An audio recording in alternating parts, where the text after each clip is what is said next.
Perkenalkan, saya Hastika Saraswati dari program studi Ilmu Kedokteran Jenjang Doktor. Hari ini saya akan memaparkan tugas filsafat yang telah diberikan kepada saya. Sebelumnya saya akan share screen. Untuk tugas kuliah filsafat ilmu kali ini, saya dibimbing oleh Profesor Dr. Haji Muhammad Adib Dr. Andes MA. Dan tugas ini bertemakan peran filsafat ilmu dalam mengoptimalkan sinergitas para pemangku kepentingan atau stakeholder dalam penanganan COVID-19 di Indonesia. Topiknya adalah perspektif epistemologi dalam informasi terkait COVID-19.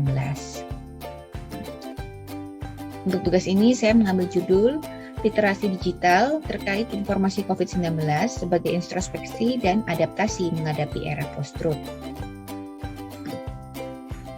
Untuk epistemologi sendiri, epistemologi adalah cabang ilmu filsafat yang mempelajari dan menemukan ciri-ciri umum dan hakiki serta ruang lingkup pengetahuan manusia. Bagaimana pengetahuan itu diperoleh dan diuji kebenarannya, dan manakah ruang lingkup atau batas-batas kemampuan manusia untuk mengetahui. Jadi, epistemologi menakar apakah suatu informasi adalah benar atau tidak. Bagian terpenting yang dilihat dari epistemologi adalah menilai sumber informasinya, bukan informasinya. Nah, untuk kajian epistemologi terkait informasi COVID-19, jadi COVID-19 ini merupakan masalah yang global dan masih banyak informasi terkait COVID-19 yang tidak jelas sumbernya dan ditumpangi dengan niat-niat tertentu. Nah, langkah awal dalam menyaring arus informasi COVID-19 yang begitu derasnya ialah dengan mengetahui sumber informasi tersebut. Untuk mengetahui sumber informasi ini sesuai dengan perspektif epistemologi. Selain untuk mengetahui sumber informasi terkait COVID-19, kita juga harus tahu narasumber yang mengatakan sebuah informasi atau pengetahuan baru tersebut.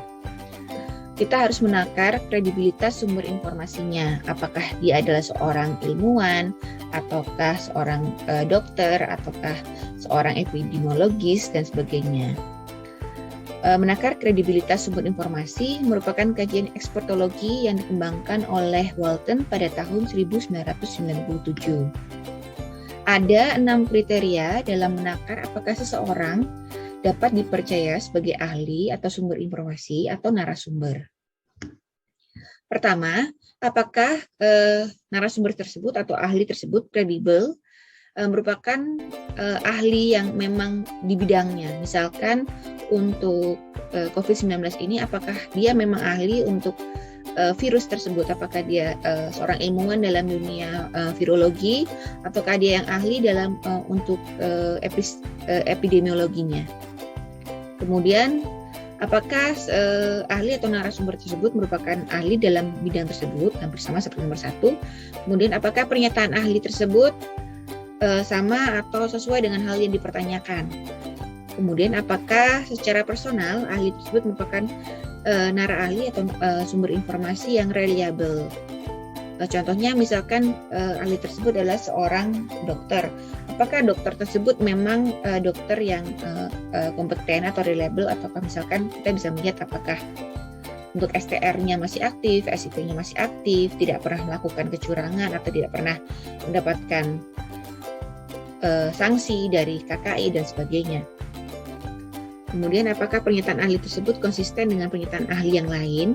Jadi selain narasumber yang satu ini, apakah narasumber yang lain yang memiliki keahlian yang sama di bidang yang sama menyatakan hal yang sama pula. Untuk yang terakhir, apakah pernyataan ahli tersebut atau narasumber tersebut berdasarkan pada bukti ilmiah yang ada. Untuk istilah post-truth sendiri, istilah post-truth ini awalnya diperkenalkan oleh Steve Tesich melalui esainya pada Harian The Nation pada tahun 1992. Jadi ia menunjukkan kerisauannya dengan maraknya upaya memainkan opini publik dengan mengesampingkan dan bahkan mendegradasi fakta dan data informasi yang objektif. Secara sederhana, post-truth dapat diartikan bahwa masyarakat lebih mencari pembenaran daripada kebenaran. Dan untuk istilah post-truth ini sendiri telah dicanangkan oleh Kamus Oxford sebagai Word of the Year pada tahun 2016. Salah satu faktor yang menyebabkan post-truth ini cepat berkembang adalah kehadiran dunia digital yang mampu menciptakan realitas sendiri sesuai dengan agenda atau setting kelompok tertentu. Peran media sosial seperti Facebook, Twitter, Instagram, TikTok, dan lain sebagainya secara tidak langsung juga memiliki kontribusi yang signifikan dalam membentuk masyarakat di era post-truth. Untuk literasi digital sendiri, dari sumber buku Peran Literasi Digital di Masa Pandemi tahun 2021 karya Devri Suherti, dijelaskan bahwa literasi digital merupakan pengetahuan serta kecakapan pengguna dalam memanfaatkan media digital seperti alat komunikasi, jaringan internet, dan lain sebagainya. Kecakapan pengguna dalam literasi digital mencakup kemampuan untuk menemukan, mengerjakan, mengevaluasi, menggunakan, dan membuat serta memanfaatkannya dengan bijak, cerdas, cermat, serta tepat sesuai kegunaannya. Jadi literasi digital ini tidak hanya kita harus mencari tahu apakah informasi tersebut benar adanya, tapi juga harus menggunakannya secara bijak, cerdas, dan cermat. Oke, kemudian dijelaskan oleh Yuda Pradana pada tahun 2018, ada 4 prinsip untuk literasi digital. Pertama adalah pemahaman, saling ketergantungan, faktor sosial, dan kurasi. Untuk pemahaman artinya masyarakat memiliki kemampuan untuk memahami informasi yang diberikan media, baik secara implisit ataupun eksplisit. Saling ketergantungan artinya antara media satu dengan yang lainnya saling bergantung dan berhubungan. Media harus ada berdampingan serta melengkapi satu sama lain, jadi tidak boleh bertolak belakang. Faktor sosial artinya media saling berbagi pesan atau informasi kepada masyarakat, karena keberhasilan jangka panjang media ditentukan oleh pembagi serta penerima informasi tersebut. Kurasi artinya masyarakat memiliki kemampuan untuk mengakses, memahami, serta menyimpan informasi untuk dibaca di lain hari. Kurasi juga termasuk kemampuan bekerja sama untuk mencari, mengumpulkan, serta mengorganisasi informasi yang dinilai berguna. Nah, prinsip literasi digital ini harus dipegang dalam menghadapi setiap informasi atau ilmu pengetahuan yang baru agar dapat terhindar dari hoaks dan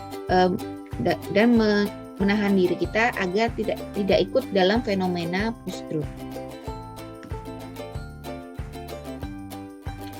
Nah, untuk epistemologi terkait informasi COVID dinilai dari berbagai dimensi. Pertama adalah kultural, 2 kognisi, 2 konstruktif, 4 kecakapan berkomunikasi, 5 bertanggung jawab dan percaya diri, 6 kreatif dan inovatif, 7 memecahkan atau kritis menghadapi konten yang ada, 8 bertanggung jawab kepada masyarakat.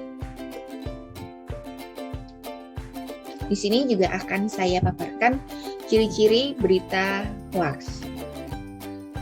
Informasinya biasanya dimulai dengan kata-kata yang sugestif dan menggairahkan, kemudian sering menggunakan atau mencatut nama orang atau organisasi terkenal. Kedengarannya sepintas tidak masuk akal, sehingga sering disertai dengan hasil penelitian yang salah. Kemudian tidak muncul di media mainstream atau media besar, biasanya hanya terdengar atau didapat dari SMS atau website atau biasanya di media sosial dengan atribusi yang tidak diketahui. Dan biasanya sudah disertai dengan huruf-huruf kapital atau tanda seru. Nah, untuk menangkal hoax itu sendiri, dari Badan Nasional Penanggulangan Terorisme atau BNPT ada 5 cara menangkal hoax, yaitu jangan mudah mempercayai satu informasi yang sumbernya belum jelas. Kemudian saat kita menerima informasi baru, kita harus cekatan memeriksa isi informasi atau berita dan sumber yang menyampaikan berita. Kemudian mengoreksi informasi yang didapat, kemudian membandingkan informasi yang didapat dengan media mainstream yang dapat dipercaya atau membandingkan media yang lain. Jika tidak yakin akan validitas isi berita tersebut, jangan dulu kita menyebarkan kepada sesama. Jadi ketika kita masih ragu apakah informasi ini benar atau salah, maka kita sebaiknya menyimpan informasi itu terlebih dahulu dan tidak menyebarkannya. Dari Septiaji Eko Nugroho juga merekomendasikan 5 langkah sederhana untuk mencermati suatu berita. Jadi harus selalu hati-hati dengan judul yang provokatif. Kemudian apabila sumber tersebut dari sebuah internet atau website, maka cermati alamat situsnya. Kemudian selalu cross-check atau periksa faktanya atau beritanya. Apabila suatu berita tersebut didapatkan foto atau gambar, maka cek juga keaslian fotonya. Jadi kita juga harus mendalami fotografi atau editing fotografi, karena untuk mengecek keaslian foto ini biasanya sudah banyak yang diedit untuk hoaxnya, maka kita harus lebih jeli. Kemudian yang terakhir adalah ikut serta dalam grup diskusi anti hoax. Nah, apabila kita menemukan adanya suatu informasi atau berita yang salah atau hoax, maka kita harus melaporkannya. Caranya adalah apabila suatu informasi tersebut ada di Facebook, maka kita bisa melaporkannya, report status, dan kemudian kita bisa memilih kategorinya sebagai hate speech atau harassment atau rude atau threatening atau kategori lain yang sesuai. Untuk apabila informasi tersebut ada di Google, bisa diberikan komentar di fitur feedback. Kalau di Twitter bisa report tweet. Kalau di Instagram juga report. Kemudian jika bukan di media sosial, dapat diadukan ke Kementerian Komunikasi dan Informatika. Bisa di email ke aduankonten@mil.kominfo.go.id. Juga dapat dilihat di data.turnbackhoax.id. Nah, untuk postur sendiri, literasi digital ini akan sangat berguna dalam memberikan pencerahan terkait dengan hak digital atau digital rights, kecerdasan emosional digital atau digital emotional intelligence, dan penggunaan digital atau digital use yang sehat dan berkontribusi positif dalam menyongsong perubahan positif dan mendorong masyarakat untuk berpikir kritis atau critical thinking. Melalui literasi digital, diharapkan masyarakat dapat introspeksi diri dan beradaptasi menepis post-truth ini. Dari literatur yang saya baca, simpulannya adalah cara mengetahui dan menyaring informasi mengenai COVID-19 adalah dengan meningkatkan literasi digital. Hasil dari penyaringan informasi dengan prinsip literasi digital ini hendaknya dijadikan bahan introspeksi apakah dalam kehidupan sehari-hari kita telah melaksanakan literasi digital dengan baik agar dapat menepis post-truth. Saran saya bagi mahasiswa dan para pembelajar adalah senantiasa mengkaji epistemologi suatu informasi atau ilmu yang baru. Jangan mudah percaya dan harus berpikir kritis dan rasional. Bagi para stakeholders, hendaknya mohon meregulasi informasi di dunia digital dan ada hukuman yang sesuai untuk itu. Kemudian tingkatkan edukasi mengenai literasi digital ini tidak hanya untuk akademisi, tetapi sampai ke seluruh lapisan masyarakat, termasuk rakyat kecil yang rentan dengan post-truth ini.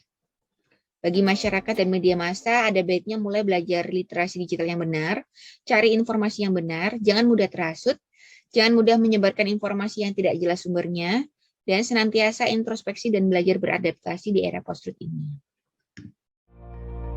Sekian dari saya, terima kasih. Apabila ada masukan, boleh ditulis di kolom